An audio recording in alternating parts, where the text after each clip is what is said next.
Dünyanın neresinde hiç tanınmayan bir yabancı için günlerce hazırlık yapılır.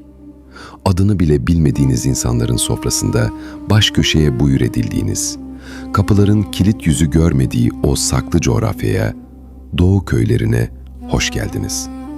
Buralarda taş evlerin soğuk duvarları arkasında insanı gözyaşlarına boğacak kadar sıcak bir dünya yaşanır.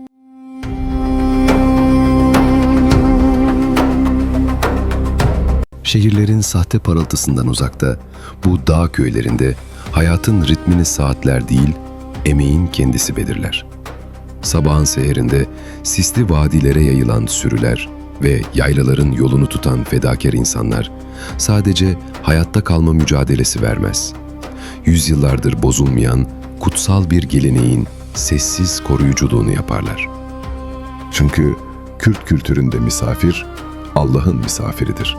Ve o evden içeri girdiği an, evin asıl sahibi artık odur. Kendine sakladığı en iyi yemeği misafirine çıkaran, cebindeki son kuruşla demlenen kaçak çayı hiç çekinmeden ikram eden ve rızkını paylaşarak çoğaltan asil yüreklerin bilgeliğidir bu. Zaman akıp gider. Şehirler her şeyi tüketir.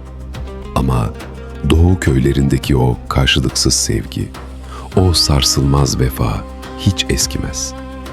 Eğer sizin de kökleriniz bu topraklardaysa, memleketinizin adını yorumlara yazın. Bu büyük ailede sesimiz bir olsun. Başka dünyalarda, o sıcacık sofralarda yeniden buluşmak üzere.